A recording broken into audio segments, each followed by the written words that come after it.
Hello everybody, welcome back to another Lost Ark video. I know it's been a little while, and I did say I would make an Ark Pass video going over whether I think it's worth it or not to buy it and what's in the Ark Pass and everything. And that's exactly what we're going to be doing today with this video. It has been out for like about a week and a half now, so I haven't jumped the gun as soon as possible, but I still think it's valuable information to have out there because there's been a lot of discourse over Reddit, at least that I've seen, where people are like, the Ark Pass is a scam, and you don't get shit for the money spent, and blah, blah, blah. But let's take a look. What's actually in the Ark Pass? So the Ark Pass, this is the Royal Guard Ark Pass. Royal Guard is the skin. If you want the skin, you can buy it for either blue crystals in the shop here. Let's go, and I'll show you. As always, with all past skins, you can buy the skin with blue crystals. It's just untradeable, though. You know how it works if you have been around the block once or twice at this point. But basically, you can buy it for blue crystals here. Or the secondary way to get it is by buying the super premium track in the Ark Pass, which we will go over at the end more in depth. But basically, the missions to finish an Ark Pass, if you play the game regularly, you will never have any issues finishing your Ark Pass. Just play the game a little bit consistently, and you will easily finish it every single time, even if you don't spend money on either the premium or the super premium pass. That being said, what are the rewards? Let's take a look. So like I said, you have three different tracks. You have the free track, you have the premium track, and you have the super premium track. The first track is the free track. This is the one that matters to everyone, considering you don't have to do anything except play the game to get the rewards from it. The premium track, typically, now not always, but typically, the premium track always doubles up the secondary reward, usually. So what I mean by that is, you can see here, you can pick between either Daily Una +1 or Honing Material Chest. The premium reward track will give you another Honing Material Chest, regardless of what you pick over here. So it'll always give you, not always, but more often than not, give you a double up of the second slot item. So Royal Leapstone Chest, Recovery Battle Item Chest, Recovery Battle Item Chest, Regulus Light Currency Chest, Gem Chest, which I would argue is much better. So in the times where it doesn't give you the same thing, it typically gives you better items. So as you can see, let's go over the actual items that we do end up getting here. If you are going to be using these for a con tier level materials, you're going to be getting very, very few amounts of them, but you have to keep in mind that the gold value of these things are still relatively good. If you look at it from a perspective of, okay, I'm putting in money into the game, what am I getting for that money? And where else can I get differing amounts of value for that money? And what I mean by this is, you go into the shop, you buy royal crystals. Say like you buy $15 worth of royal crystals, because that's what a premium pass would cost. What can you spend that $15 of royal crystals on that would give you the highest gold value? Probably some sort of combination of skins. You could obviously look at things like honing packages too, but even then, that's pretty... I mean, realistically, what can we even buy here? Not much, right? 1,500 royal crystals is not a lot. Which is why I do think the Ark Pass still has a very good value if you look at it purely from a gold standpoint, and if you're going to use the things that it gives, right? So it's important to keep that in mind. 1,500 royal crystals is not a lot, and it doesn't buy you a lot of things. And this is an important distinction to make, because obviously, this is a little bit too of an intensive song. Go to the next one. But this is an important distinction to make because, again, I must stress this a lot. The gold value of these things is going to be much higher than pretty much anywhere else you're going to be able to spend that 1,500 royal crystals to get it into gold or otherwise honing materials or materials to improve your character, right? So that being said, it's just personal opinion, right? Are you going to need these materials? Are you going to want to push a character with them? The quantities of the materials you get are very low. This is true, and I do agree that I kind of wish that they gave more, but I mean, who is going to sit here and say that they wish they got less, right? It's just a thing, right? Are you going to use these materials, and do you want to spend money on buying materials? That is ultimately the question you need to ask yourself, and you need to answer for yourself. Because the value is almost assuredly here. It just might not be in, like, massive amounts of quantities that make you go, awooga, you know what I mean? Because things like this Royal Support Material Chest, this alone is incredible value, right? I mean, and you get a couple of them per arc pass, you know? You get 2 of them here.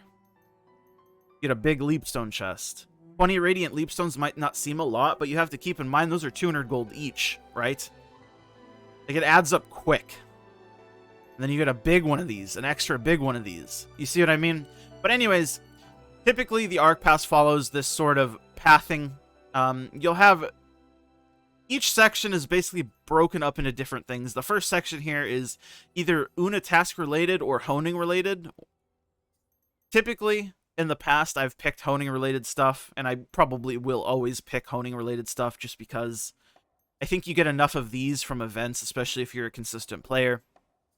But you definitely can go the route of taking these as well.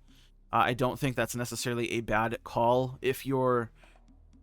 Say, like, you're trying to hyper-focus on, like, Radiant Leapstones, so the 100 Destruction Stones or the 500 Refined Protection Stones here doesn't really do you any good. And then here, the 8 Radiant Honor Leapstones don't really help you, especially when you're getting tickets, 3 tickets for an instant completion on, like, Alakir or something. That's 15 Leapstones instead of the 8 that you would have gotten from the box. Yeah, you have to use an Una slot for that, but then that's also kind of why you're getting these, so it kind of... You can kind of decide for yourself sort of what you want to go for. So I think taking either of these routes is perfectly fine. Again, it just mostly depends on what you're looking for and what you're trying to do. The next section is... Rapport section. I would never recommend taking Rapport. It's just too easy to get Rapport items. These are all pretty good honing materials as well, plus some battle items, which are never a bad thing. More battle items you have, the more comfortable you feel spending them, which you should be spending them because, I mean, it just makes things easier, right? Shard bag, honing support, honing rate up support box, and then Orejas. These are very good. All 3 of these are very good, even for the latest materials. Very, very good. Then level 10, or I guess I skipped the level 5 reward. Level 5 reward is 2 epic legendary card packs, and then if you get the premium track, it just doubles that. The level 10 special reward is a royal honing material selection chest times 3, so you get 3 of these. It just gives you, you know, stones, and then the premium doubles that as well. The next section is sailing related. Again, I wouldn't recommend taking the sailing related stuff ever. The pirate coins are so pitifully small of an amount, it doesn't really matter, and the sailing box coins themselves also don't really matter because even if you are brand new to the game, you will almost assuredly have more of these than you'll ever need to spend as soon as you start, like, playing for, like, even a little bit of time. So, I would not recommend taking any of these. I would always just recommend taking the honing material side. And in this one, again, it's a consistent honing stones, Orejas, utility battle item chests, and 2 royal support material boxes, which is very, very, very good. And of course, the premium reward doubles up all of these, so you get an additional 1, 1, 10, and 2. Very good. The level 15 reward is a royal special leapstone box, which gives you 20 leapstones of Radiant, 50 of Marvelous. And then, of course, the premium will just double that on up for you. Now, this is the first tier where I would personally probably take the cloth and the jar because I'm a gambling man. The value here that you're getting just from, like, a royal crystal, blue crystal, gold standpoint is pretty good. Especially since none of these material boxes on the right side are particularly enticing, right? Honing material selection box is just some stones, an 8 leapstone box, or some atropines or stimulants. The shards can be okay, but I think for the majority of people, you can probably go ahead and skip 16 large shard bags in order to get 2 leap jars. Though, again, I will make it a point to point out just how much those bags cost. That's 11k gold worth of bags just there alone, right? So, it's something to keep in mind for sure. And if you don't need the shards particularly, I would probably take the jars, even though the jars are slightly less value, just so I don't have to buy jars myself. But if you wanted to min-max your value, you'd probably go cloth and then the shard box or something. But this is all stuff that really just boils down to you and the person that you are. And then here's a big one, the Royal Support Special box, which gives a ton of honing rate-up mats, which are very expensive. And then the next tier is a life skilling / stronghold tier, which is not something I would ever recommend taking either. Again, you maybe could consider the basic life energy potions, but again, it's competing against shard boxes. And we've seen just how expensive shard pouches are. So if you don't need the shards and you don't plan on using them in the future on any other characters that may be coming out, such as Breaker, then, I mean, you could probably take the energy life pots. But you see what I mean. And then the tier 25 special reward is Royal Special Fusion Material Box, which is the big Oreha box. Very good. The last but not least is you either pick between card packs or more honing mats. I think if you're going to pick the card packs, the only realistic one you should pick is the level 29 reward, because you get 5 legendary to epic card packs instead of 1 stone box. I think the value here is pretty good, because you have a 20% chance of getting a legendary card pack from a legendary to epic card packs, so I think this is pretty worth it. And then this tier also, if you're on the premium track, you get over double the rewards in the shard cases, but double the rewards here.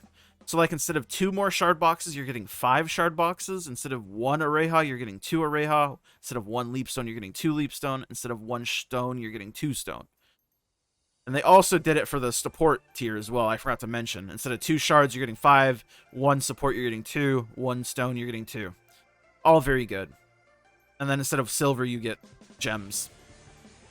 And then, of course, the level 30 reward, you get both of them. You get the Snowflake Reindeer, you get the Legendary Card Pack, and then on the Premium reward, you get 10 gem boxes.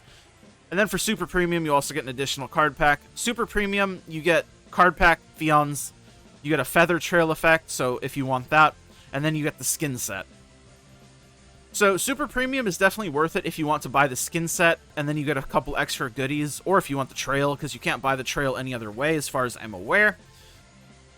It's just ultimately up to you. In terms of value, though, is it worth buying the premium? Yeah, of course. Is it worth buying it if you weren't already going to buy it? Probably not, right? It's just things that you have to ask yourself. Anyways, thank you guys so much for watching. Thank you guys so much for hanging out with me. I will see you guys all in the next one. Thank you to my YouTube members, of course, my Tier 2s, Blitzel, Remix My Life, I'm Nufu, Aries like Jacob, Clouded, and all my Tier 1s, It's Biscuits, Inder, Diz, and Arturus. I'm outie.